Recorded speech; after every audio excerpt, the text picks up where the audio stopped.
So for those of you who are online with us, my name is Lisa Clark. I am the sales manager at Riverwoods, Exeter, and I'm joined by Roger Whitney, who will be our featured speaker today, talking about the topic of managing uncertainty in retirement. So thank you all for joining us. We're going to jump in and get going. A few housekeeping issues. If you are on mute, but we do want to have questions, and you can type those into the Q&A box at the bottom of your screen. If you're on a mobile device, it may be on some other edge of your screen. And we're always welcome suggestions on how we can improve and bring information to you that is relevant to where you are in life. A little bit about Riverwoods. For those of you who are not familiar with you, we are a continuing care retirement community or family of communities. We have communities in 3 different locations in New Hampshire. The original community in Exeter.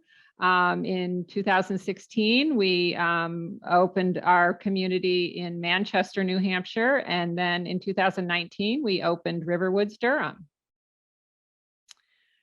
For those of you not familiar with what a continuing care retirement community is, we are actually an insurance product, a long-term care insurance product. Our contracts are regulated by the state in which we operate. It's really a way for you to prepay or insure your potential needs in assisted living or skilled nursing. And a portion of our entry fee that you pay to come live here is tax deductible, as well as the monthly fees. The way we operate is you enter here, come to live here while you're able to live independently. We give you a lot of freedom from managing a household. We can help with transportation, and there's a ton of activities here. So it's really a place you can come to live and thrive, and really engage with others in the community.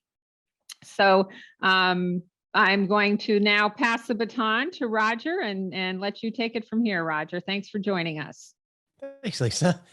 Well, my name is Roger Whitney. I'm a lot of things. I run an advisory practice that only focuses on pre and post retirees. It's Agile retirement management, but that's not what we're here to talk about. I've been doing this. When you get past 25, it's like just 25 plus. You don't need to keep counting the years. So I've been doing it for a long time. And I'm host of the award-winning Retirement Answer Man podcast for about the last 7 or 8 years, where we noodle on all the things that we're talking about on how do you actually have the confidence to live your best life, because it's a little difficult when so many things are uncertain. And that's what we're going to talk about today. And I have some prepared frameworks to help you, hopefully help you think about things a little bit differently. But we can dive into a lot of the questions that you put in the Q&A, and you're welcome to do that, because I don't want to just sit here and talk to you. Perhaps we can talk about the things that are at top of your mind. The way I see it is we're all trying to balance, and most of us are of the age where we remember teeter-totters. I don't know if they're around anymore. Where, flops back and forth. And I like these kind of framings because, I think of my life today. I'm 55, and, however you want to have a great life today. You want to maximize today, because this is truly the life that you have, because, obviously tomorrow's not promised to anybody. So that's on one end of the teeter-totter. On the other end, we want to be good stewards for ourselves and our family to make sure we have a great life later in life, whether that's 85 or 90 or even 100 years old. And those two things are hard to balance because they take different things, and we don't want to overdo things in the early years and become destitute later on. But we also, and this is a big risk for a lot of people I've found, is because of all of this uncertainty, we hold back today and get to a point when, whatever age it is, where we flip a switch and realize, wow, we are going to be okay financially. And then you start thinking about what could have been life-wise. A good book, and let me see if I have it right here, is Bronnie Ware's The Top 5 Regrets of the Dying. And I don't remember them all off the top of my head, but I wish I would have lived a life more true to myself. I wish I would have stayed in touch with my family. I wish I would have had the courage to express my feelings. You know, a lot of those regrets are from not being balanced between having a great life today and still being a good steward tomorrow. So that's the puzzle that we all have to figure out, right? So when it comes to retirement and uncertainty, so I'm 55 years old. I got married when I was 23. My son's 25, and I can't imagine that he's prepared for marriage. I don't know how I did it. But when I was 23, I had this projection of what my marriage and my career would look like, this plan. And here I am 31 years later or so, and I look back and it didn't work out any way that I expected it to, right? We had physical strife, we had emotional strife, we had, changes in our direction that we couldn't have foreseen.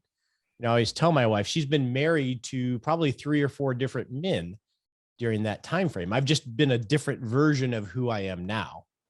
So life tends to take a twisty path. You fast forward, I'm a pretty active person. And about 4 weeks ago, I pinched a nerve in my shoulder and my neck, and you may see me fidget a little bit. And it's really changed who I have been over the last month or so, because I can't do the things that I want to do.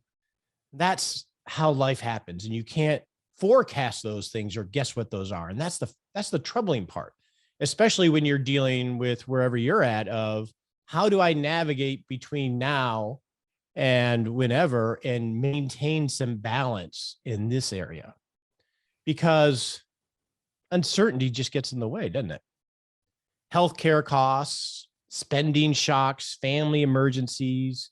Right now, inflation. I saw a headline today that year over year inflation, 7.5%, the highest since 1982, I think it was. The economy, obviously, the stock market, all of these things can derail or change the direction of your life. And you don't have control really over any of them. And that sort of sucks because it's really scary. And so in retirement planning for yourself, traditionally, I'm a classically trained financial planner, meaning that I used to teach the certified financial planning curriculum on retirement. And a lot of financial planning that you consume and that advisors consume are focused on investments, and that as being the hub. And investments in your assets are important, but there's a lot more dimensions to retirement planning where I think you can gain some agency to navigate all of this uncertainty that you're sure to face, right?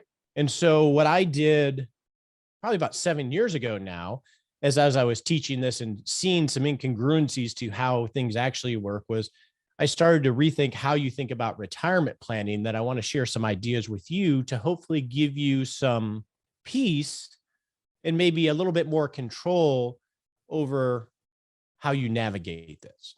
So the way I think of it is, if all of this stuff is uncertain, obviously the external stuff, the economy, the national debt, inflation, healthcare costs, interest rates, stock markets, all that external stuff is scary. But in our personal lives, the things we talked about, aging, spending shocks, family emergencies, family health shocks, all those things are just as uncertain and probably maybe even a little bit more impactful, really.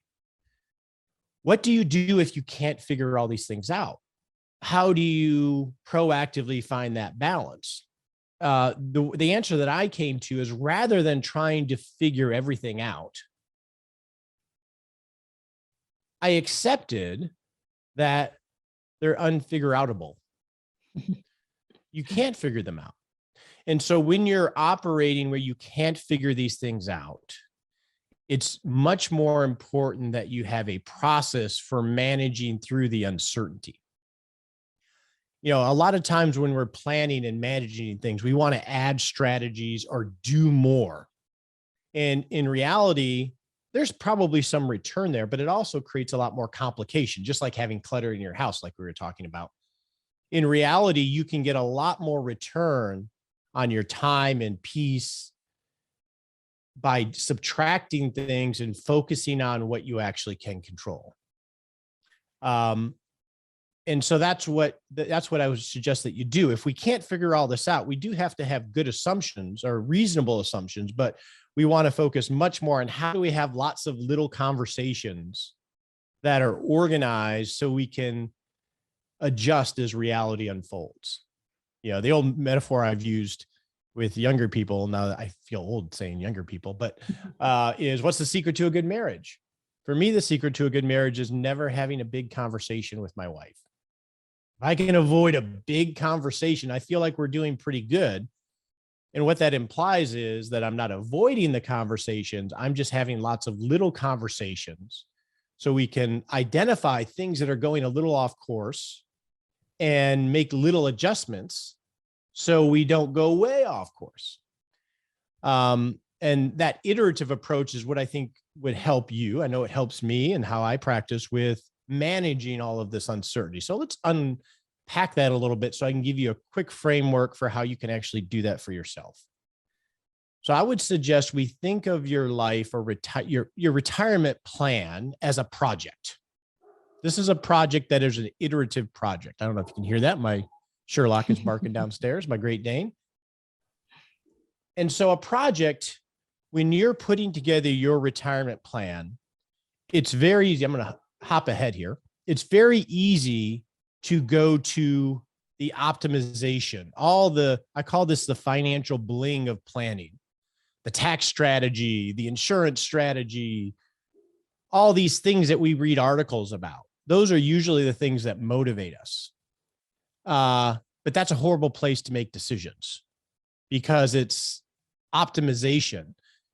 We want to start with, I would equate that to if you're shopping and you're hungry, you're going in without a recipe and you're grabbing some chips, you're grabbing some green beans. Well, you probably wouldn't grab those. You're grabbing some chips, maybe some dip, maybe that candy bar. If you don't go into the store with a recipe, you could buy just a basket full of stuff that really doesn't make anything to help you. It's the same way with retirement planning.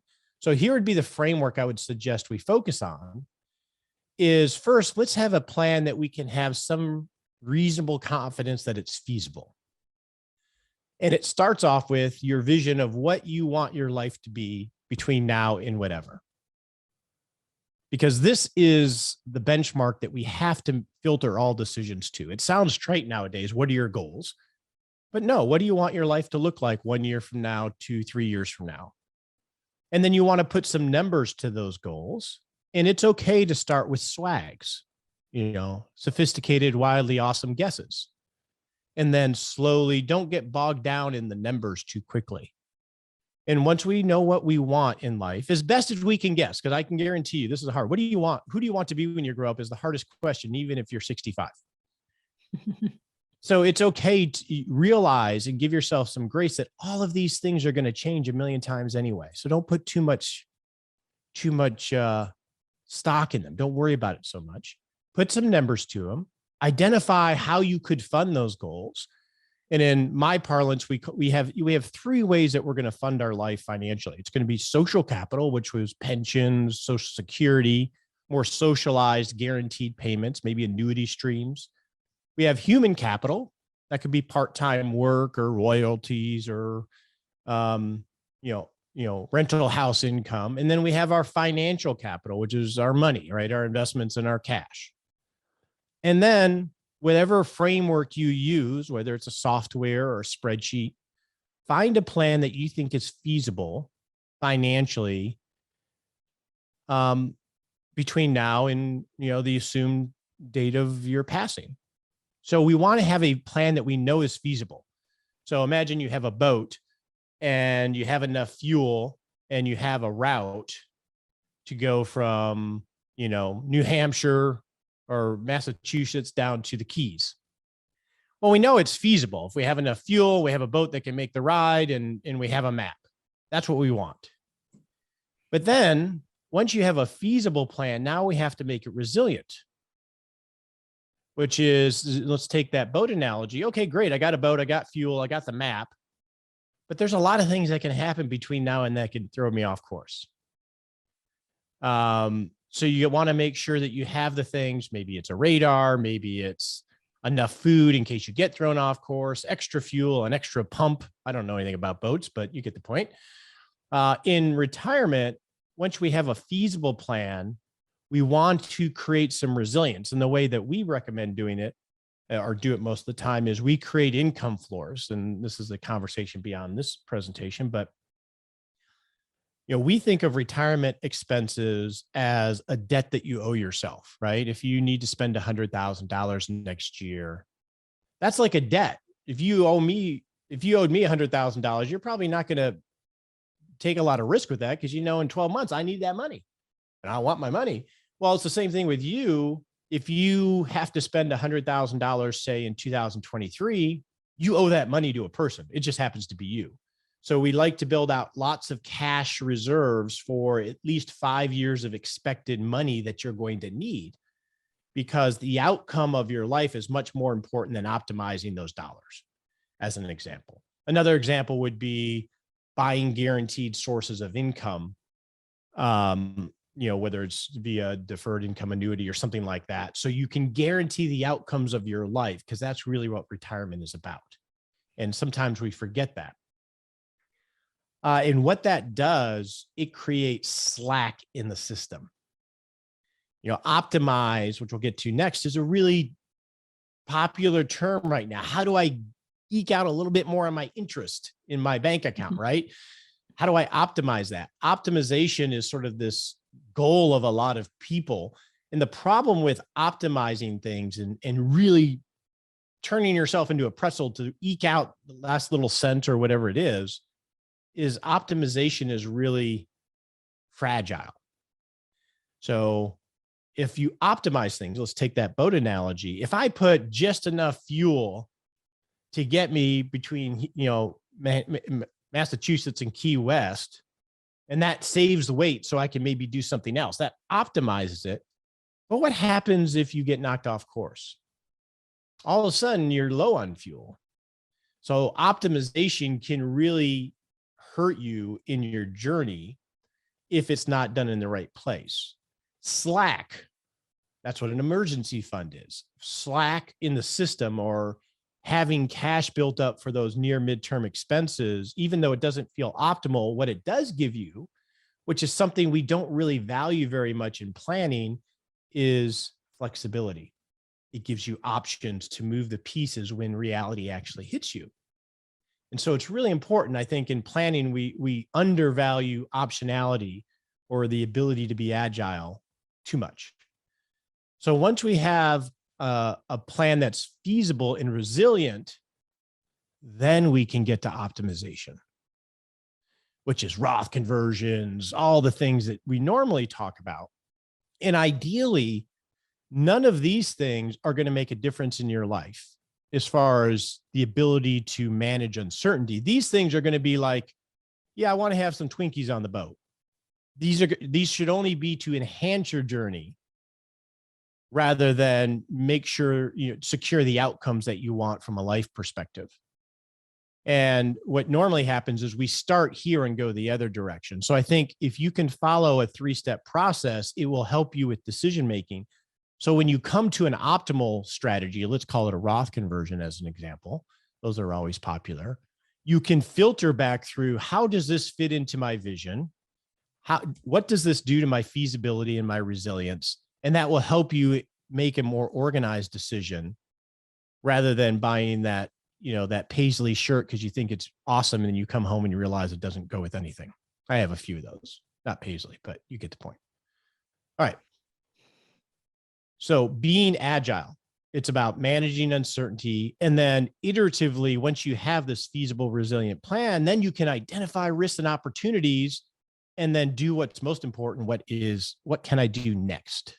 Which is the kind of cycle that we want to get into. That's really all we got. When I've gotten myself into a pickle with my wife, for whatever reason, I always had to come back to, what can I do next to make this better? Or if I'm not in a pickle, what can I do next to enhanced our relationship. Same concept. And Roger, I would imagine these variables are changing over time. So if you're somebody who's planning this when you're 50 versus when you're 70, that there's a whole different set of considerations in terms of risks. Definitely. But the process is still going to help you identify your particular risks, right? Because even a 70-year-old, Lisa, each individual is going to have their own circumstance and their own priorities, which everything will have to drive from. So there is no, this is what a 70-year-old should do, right? Because everybody's going to have their own priorities and their own circumstance that's going to influence that. So when we're dealing with an uncertain world, we want to think in an organized way as best we can, and have a process that have a vision, and then have an overarching strategy, and then have the tactics behind that strategy. And that is the kind of cycle that we want to be in. Because I'm going to give you all something you already know. I think we all know this, but we don't accept this. You can't figure any of this out. You're not going to get it right. Nobody actually knows how to do retirement right, even the experts like myself or anybody else. We don't know. Even like a long-term care decision or CCRC decision, if you think about it in an organized way, the best you can do is get to a judgment at the end. You're never going to have perfect information. So we could call it an informed judgment. We could call it a guess. They're all the same thing, but you want to do that in an organized way. And that's really the best that you have. And that is frustrating unless you focus on the things you actually can control, because when you can't figure things out, you feel like you have no power, but you do have a lot of power. And that's that power to go through an iterative cycle and make lots of little decisions. So I'll go through the rest here fairly quickly because I want to talk about some of your questions. So retirement as a project, I mean, it's not a plan. You establish the strategic plan like we talked about, and then you schedule a little rhythm of huddles. So really, these are just little conversations, either with yourself, your spouse, or your advisor. And then you poke around and set what we call smart sprints. And then you just iterate. Iterate means just have lots of little conversations in a regular rhythm. So let's go 5 principles of what Agile is. And this comes from a project management methodology that's prevalent today. Number 1 is we just accept uncertainty as a healthy part of the equation. And we stop trying to spend so much of our time and energy trying to figure things out. Rather, we focus on how do we manage it. So we take the focus off of, how other people are trying to figure it out and just focus on trying to manage it. So we accept uncertainty, and then we collaborate with others. And I found this, if you work with an advisor, generally, advisors, I've been doing this for a long time, they think of it as you're delegating things to the advisor, or you're delegating the medical decisions to your doctor. That is the old style of doing things. And I would suggest to you, whether it's in the medical field or in financial, if you're working with a financial professional, is it should be a collaboration, because the professional, whether it's the doctor or the advisor, they should know their stuff from a process and having walked that journey with similar people, but nobody knows you like you. Nobody knows how you feel like you. Nobody knows your preference like you. And I have personally had many times where we're trying to come up with a solution to a particular issue. I come up with, here are the 2 or 3 ways that I'm looking at it. And the client, because they're really engaged, they say, well, Roger, I thought about this way. What about that? And after looking at it, I'm like, yeah, that way's better. We're going to do that.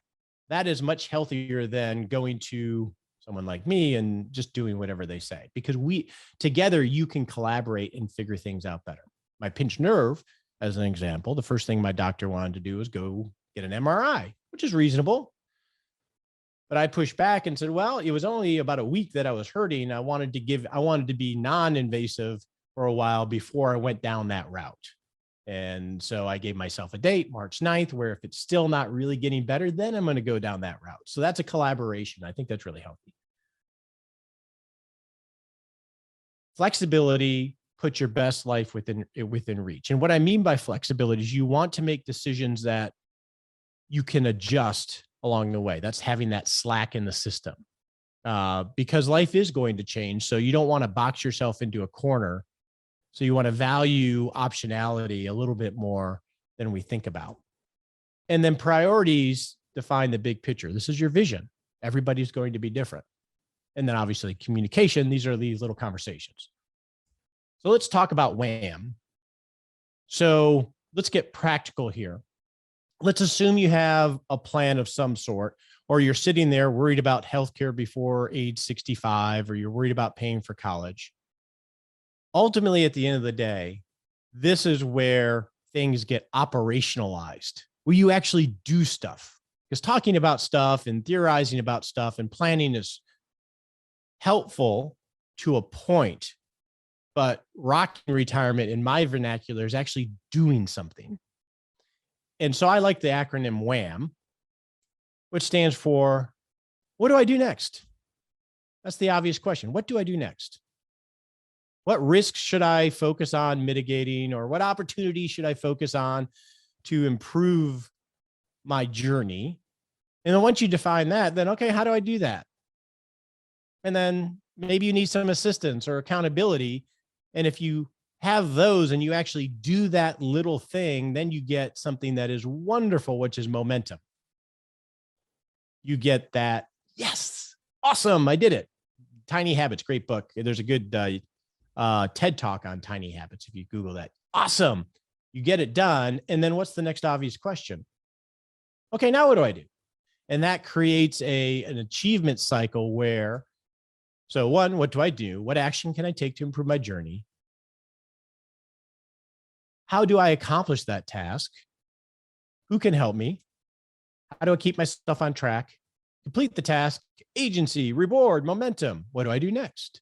So let's look at an example. So you get into this cycle within your project of iteration. So let's look at an example. What do I do next? Maybe it's, I need to organize my estate documents so that my family can understand my wishes and act easily if they have to. Okay, that's the what. How do I do that? Well, I got to gather the documents to know what I have. I got to review them to make sure my choices are accurate. I got to organize them, perhaps in an online vault or wherever you decide to organize them. And then I need to meet with the family to review my wishes and how they can actually access the documents. That's one that we always forget, by the way. So that's sort of the how. I need some assistance. Well, if you're married, your spouse, perhaps your attorney or your advisor or your children. We use an Everplan portal for the online vault, but there are plenty of options. So that's the assistance. Accountability, because these, let's be honest here, because I deal with this all the time. With this project right here, this little WHAM is totally not exciting. We know it's really important when something happens, but hey, we never think anything's going to happen. And I've dealt with very organized estates and I've dealt with very unorganized or no estates. And this is always yeah, it's important, but it's never urgent. And I get that. And that's one reason why you want to go through these kind of processes. So we need accountability for this. And perhaps when you choose this WHAM, you say, okay, June 1st, I'm going to set a meeting with my family and I'm going to contact them all right now and schedule it. So now we have a deadline. That's nice. And then I'm going to block time each Tuesday morning at 8 a.m. to work on it. So I block time every Tuesday morning. I'm going to go to my favorite coffee shop and spend an hour, treat myself to a, sugarly frappuccino or whatever and work on it. And then when you complete that task and you have that meeting, it's going to feel good. You're going to be proud. And then you're going to get to the obvious question of, now what? And so that structure is the only way I know how to deal with uncertainty. And so perhaps, Lisa, we can just sort of talk about some of the questions, or, I'm yours for whatever time you want. Terrific. Thank you. I don't know if you can see the questions in the chat box. If you, for those of you participating, if you do have questions, please actually type them into the Q&A box not the chat box. Yeah, And we I can always tee say that, them, sorry. we can tee them up for Roger. We are recording this presentation, so that'll be up on our website within the next few days. So you can share it with others or listen to it again. So let's see what we have here. If we go back and go ahead. Oh, I see. Wayne says the name of the book and the author that I mentioned, it was Bronnie Bryce. The 5 Regrets of the Dying. I have it over here somewhere. She is an well, I think she's still alive, but she was an Australian hospice nurse that just wrote a book on the 5 regrets that she experienced over her decades of working with people at the end of life. I like that regret minimalization framework. It helps me more than forward goals. I'm sorry, Lisa, I'm looking at some of these. So let's look at like the cost of healthcare before age 65.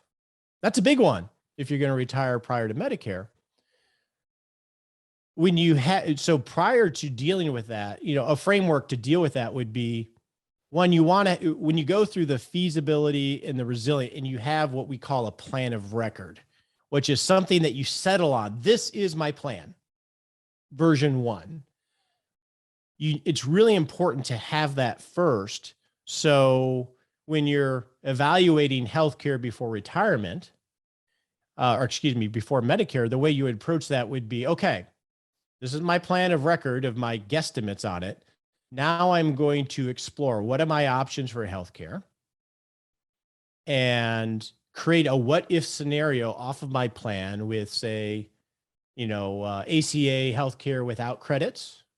And then you can explore whether you can get credits. And then once you have a feasible resilient plan of record, then you can create a what if scenario and say, well, what happens if I have to pay $10,000 more a year on my healthcare for this period of time? That what if scenario, when you put those new numbers in there, it will tell you, is it still feasible? And then how do you make it resilient? So that way you can see whether it's going to blow up your plan or not. Creating a what if scenario off of your plan of record is almost how you figure everything out, because that gives you room to explore. So as in an example there, it would be, okay, I have this what if scenario with ACA healthcare without credits, and it doesn't blow it up, but it makes it a little bit constrained. What can I do to improve that plan? Maybe you explore how you fund your retirement so you can lower your taxable income. Maybe you don't draw from IRAs. Maybe you draw from after-tax accounts early on so you can qualify for some ACA subsidies. And then it starts to lead you down that path of figuring that out. So you're working the problem. So we have a one here. How do you make the big adjustment from moving from a home to a CCRC or other retirement living? So what are some of the considerations with that, Roger? Well, the one thing, I think it's a really good question in the sense of, you are a community of you, right? You're who you are today. I'm looking at Lisa. Lisa is who Lisa is today. And then she has to, but there's a Lisa of tomorrow. There's a Lisa of 10 years from now. And a CCRC decision is making a decision for the community of you, setting yourself up for your future self. And so a lot of that is going to come from, and I've navigated this, not with a CCRC personally, but with moving to Florida and being part of like the Villages or Margaritaville, all these fancy names. And the conversation goes to, are they setting themselves up for where they want to be? Because you always want to be thinking forward so you don't have to make those decisions early. And that helps you evaluate the cost and the trade-offs of potentially going to a CCRC. So I'm going to use an example based off long-term care, just because that's what I'm more familiar with personally. You want to go, and this applies to if you're making a decision about a CCRC, is you want to first have your plan of record, and then you want to evaluate, okay, I know I may have these issues later on. Let me go get quotes let me gather information. What are my personal preferences for how I want to live? Some people, they'll never go to a CCRC. They want to live off the grid or almost off the grid, right? They want to be, rightly or wrongly, that's their preference. Others want that continuum, right? So we want to identify what are my preferences, and some of it's profile. Am I single or am I married? Do I have a big family network to care for me? Because a lot of people do that. Understand those preferences. And then you want to gather the information of, well, what are my options, whether it's long-term care or CCRC? What are the options? Get quotes or understand the financials of option A, B, and C, and then review those within your preferences and your profile to get to a judgment of not just yes or no, but also when, right? Because it may be yes, but I have this figured out in an organized way. And then maybe 3-5 years from now, I can take it off the shelf and implement it, assuming those are still my choices. So the key is to just think about it in an organized way. We have a question here about downsizing after a lifetime of work around the world collecting wonderful things. Where and how to find appraisals, auctioneers, other help of disposing things while saving the treasures to keep and pass on to kids and grandkids.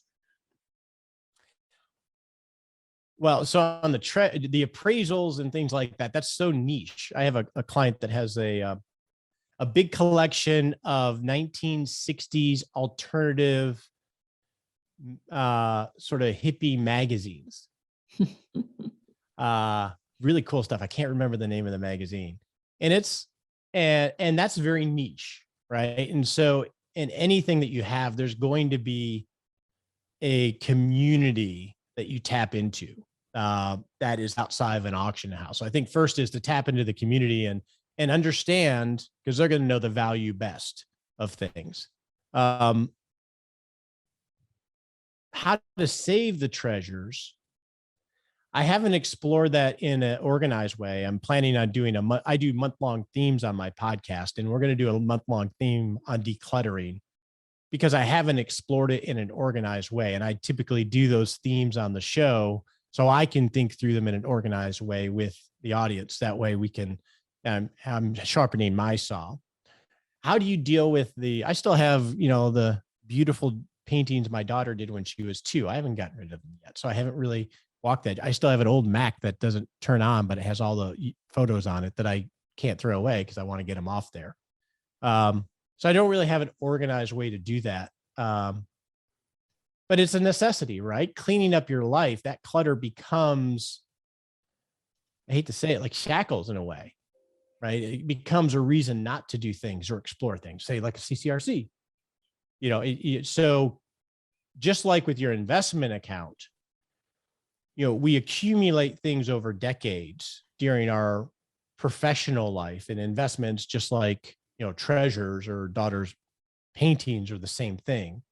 When you reach retirement in investments, you really want to declutter your investments so they can be focused on what season in life you are. And I think it's going to be the same type of approach.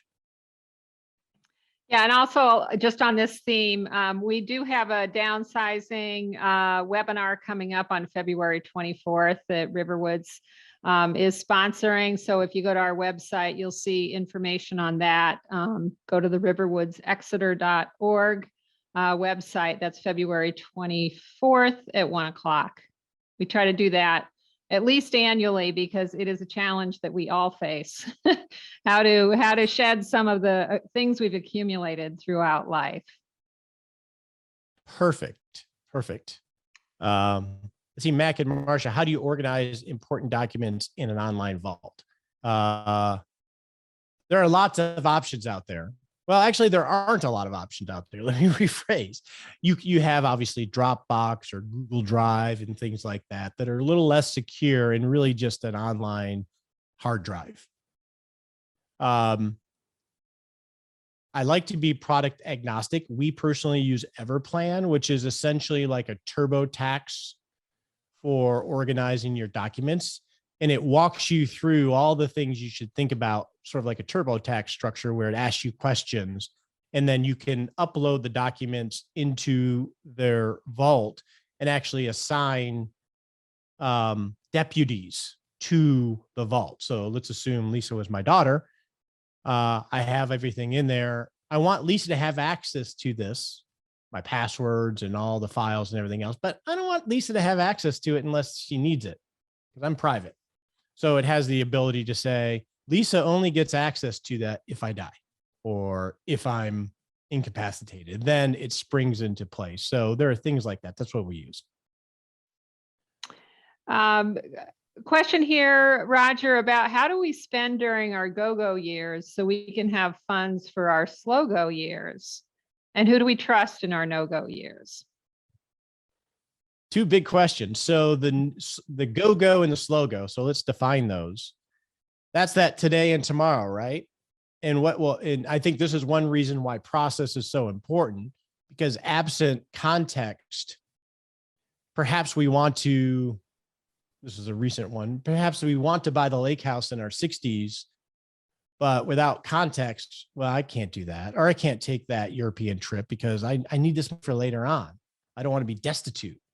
Without a context, most people are going to defer to tomorrow and not do it.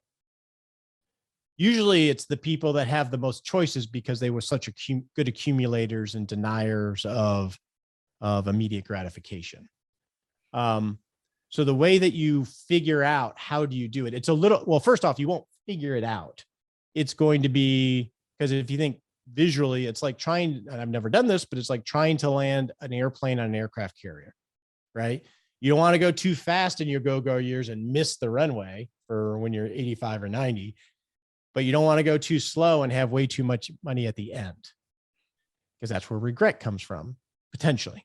So it's an iterative process. So if you create your plan of record, then you can say, well, what happens if I spend, now that you have a feasible plan of record, you can create a what if, and this is what I do all the time. What happens if I spend an extra $10,000 a year for 15 years?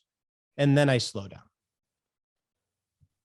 What does that do to my feasibility? So it's going to be a constantly retesting that thing. When you're thinking of your spending goals, especially with go-go goals, you want to think of your base needs. What does it cost to live the life of me? A good life with, I can still go out to eat, take a random trip. What is the number that I need just to maintain a good life? That's a needs category. And then you add on the more discretionary, the 10,000 for 10 years of go-go, you know, the Harley chopper or whatever it is that floats your boat as a discretionary item. And at the end of the day, what ends up happening is each year that you reevaluate the next year spending, you're going to have a lot more information. Inflation is going to be different. So your spending is going to be different. The markets are going to be different. Your health and your preferences are going to be different. So it ends up being an iterative approach is, do I feel comfortable doing this next year? And then you plan out the cost. And from a planning standpoint, that needs category, a term I heard is good, called the minimum dignity floor. That's the one you want to have really secure, that you know is taken care of. And everything else is sort of like life. We iterate and we do things when we feel like we're safe doing them, and then we pull them back when we don't. Great. Okay. Is it wise to consolidate all or most investments with one financial management firm or advisory group? And doesn't trouble come when we have many different investments? Consolidate, question mark. So I'm speaking from preference here. You know, when we talk about a financial advisor, the hard part, I think, on your end is probably, what does that really mean? Because there are financial advisors that focus mainly on investments, and a lot of the planning that they do, at worst, I'll call faux planning. It's a reason to get the assets, and it doesn't really go into the operational things. It'll give you the long-term projections, and you can look at the Monte Carlo scenarios, confidence ratios. That is really easy to do, but a really good financial planner or retirement planner should be a decision-making partner to help you. Should I go into a CCRC or should I buy a lake house?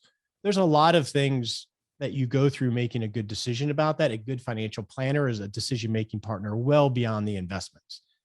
So if you have someone that really is a decision-making partner for you, I do think it makes sense to have everything consolidated. And the reason is that a good financial planner is going to be advising on, yeah, sure, all the investment assets, but if you have rental properties, they're going to help you oversee that and talk about that and your cash reserves. It should be very holistic. And the easier it is to make it so they can see everything and help you make decisions through the kind of framework I talk about, the better. So I think if you have the right planner that you have confidence in, definitely. In terms of the investments, I think overcomplicating investments is a big deal.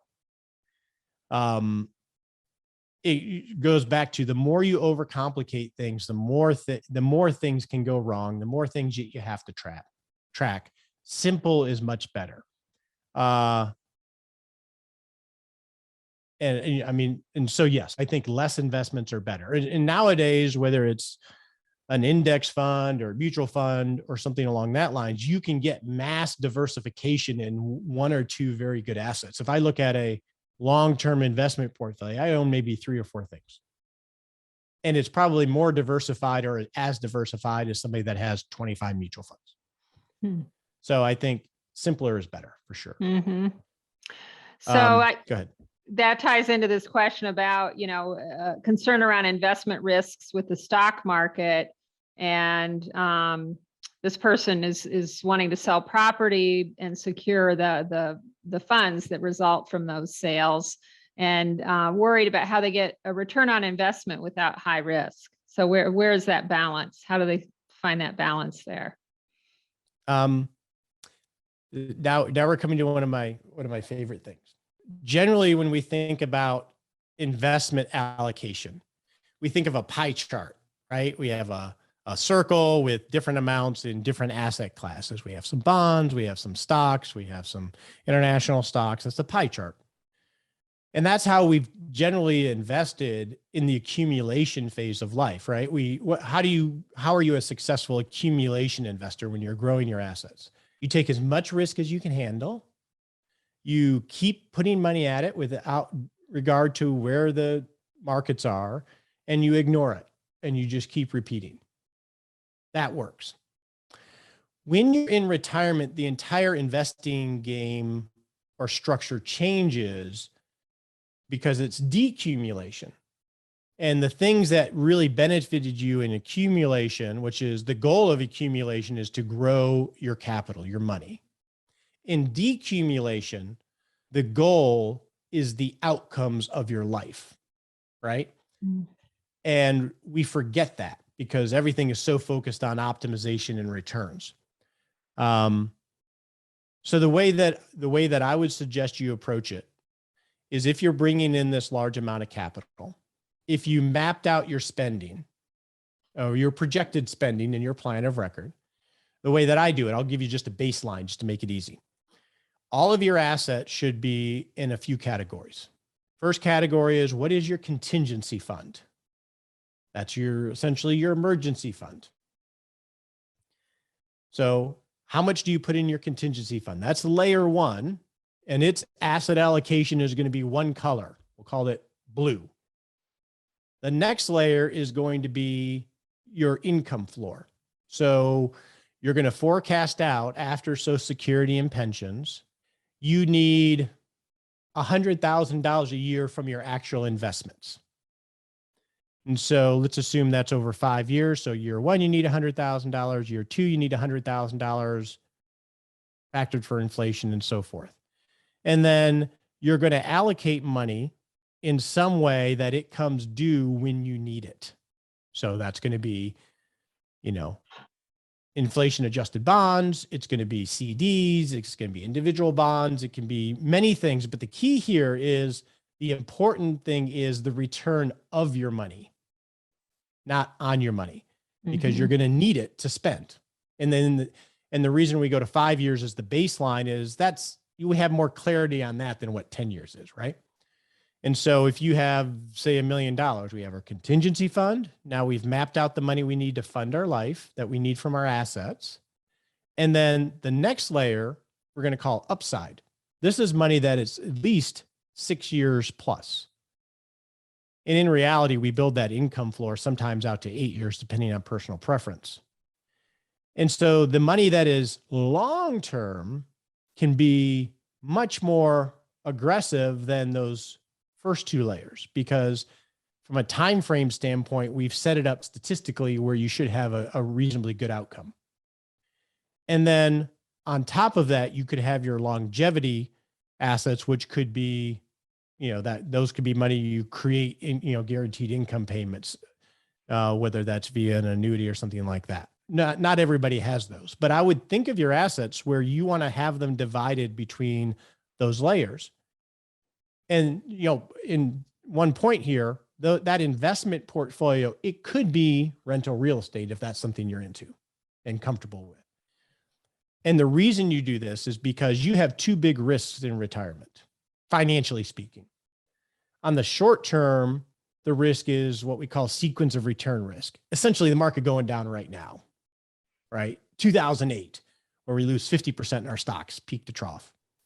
That's a huge, scary thing. So we definitely don't want our money that is going to be needed in the next few years in that, because our life is too important, because we're trying to guarantee outcomes here. But the other risk, which is on the other side of that teeter-totter, is inflation, right? The money, what is a dollar going to be worth 10, 20 years from now? So we got to figure out, how do we balance our assets to give us the outcomes in the near term and still battle inflation on the long term? Because what ends up happening is, if we have too much cash, we've protected ourselves against sequence of return, but now our money's not going to keep up with inflation. And then obviously the opposite end of it is, if we have too much in stocks because bonds and cash aren't paying us anything, well, now we're subject to the market. So I think that's a logical way to think through it. That's great. So question here about moving into a senior community with monthly fees, enabling fixed income and investments to last 30 years, factoring inflation into the mix. How does one plan for that? I feel like I am a broken record in most things I do, because I do it the same way every time. You want to model it out to see how you can do that. Because one, if you don't model out, we don't know if it's feasible, right? It may not be feasible. And if that's the case, it's probably important to know, so we can poke around at how do we get to a feasible solution, given the trade-off of negotiating with yourselves. If we know it's feasible, then the next step is, okay, now that we know this is feasible with inflation on monthly fees and et cetera, how do we plan out to meet those expenses to where we're balancing those two big risks of, it's going to be the same exact process every time. Mm-hmm. It feels confining, but what I have discovered as a fairly creative person is, by having a structure, it actually frees you up to be much more creative in problem solving, because you're not figuring out how you're going to go about thinking about it in the first place. So it helped, I think, in my experience over 30 years, it's helped lead to a lot better solutions. Great. So we are, I think we're almost at our hour, which we've committed to this topic. Is there anything you'd like to share in terms of how people can learn more about your podcasts and how to get more information on financial planning? Yeah, the podcast is my passion, my lifelong passion. It's the Retirement Answer Man podcast. You can find it on any podcast player if you're into podcasts.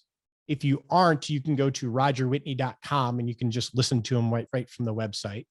I think this month the theme is inflation and retirement. So we're just spending the month thinking through, what is inflation?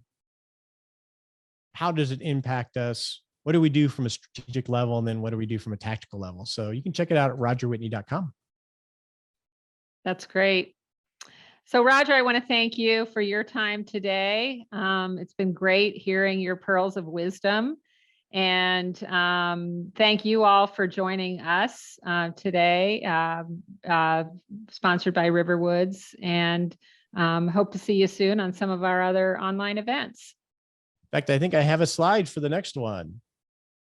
There we go. To the point about downsizing, we'll have an event, as I mentioned earlier, coming up later this month on the 24th at 1 o'clock.